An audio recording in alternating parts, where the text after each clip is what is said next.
Time now for Conversation Nation. Joining me tonight are political strategist Angela Rye, legal analyst John Burns, and the griot Zerlina Maxwell. Let's go right to our first topic, Speaker Boehner's leadership. The Speaker was reportedly pivotal in forcing out GOP Congressman Michael Grimm, who's resigning after pleading guilty to a felony and after making this notorious threat to a journalist.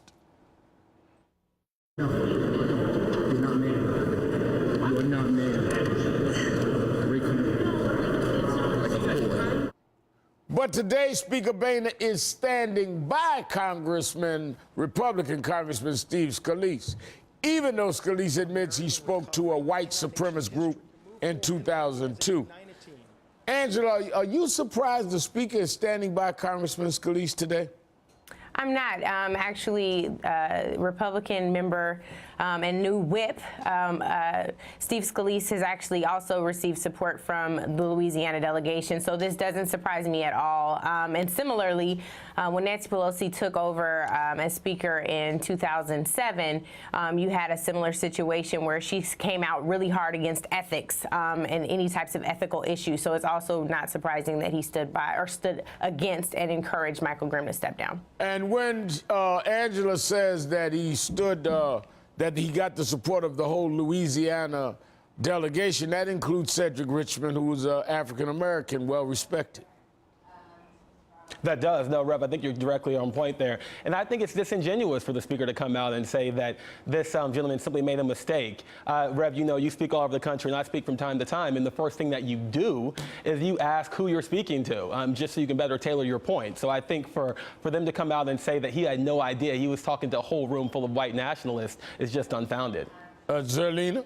Well, I think part of the thing that I'm focusing on here is that the problem for the Republican Party, and this has been since the beginning of this administration, but also all the way to the president, is not that they end up having individual racists in their party. It's that they pander to racist voters. And so you have situations where he ends up at a white supremacist conference because he's trying to reach out to that constituency. And that's the problem that the Republican Party has not properly dealt with.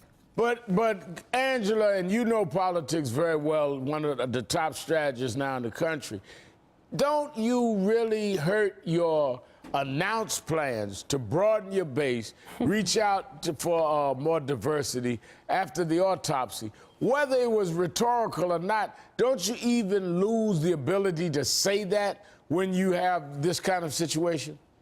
Rev, I think you and I will both agree that they lost us at autopsy. There's not been anything genuine about their approach, their outreach, or anything else. But I'm asking a different question because I don't know that they were trying to get us in quotes.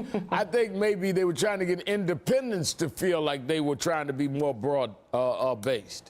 Sure, and by us, I mean American people with sense. Okay. So I thought you meant progressives because I was going to say that wasn't their shot. We were never the targets. You know, I think that the reality of this situation is it's just another case in point where they continue, to Zerlina's point, to pander, to outreach to folks who will tout their message regardless of if they should be audiences that they should even be talking to. I think that's the real issue. When you have an autopsy report and you say you need to reach Black and Latino and you need to reach the gay folks and young folks, and you continue to go not only to your base but also to the fringe audiences that continue to further divide this country, I think you only further exacerbate the problem. Yeah.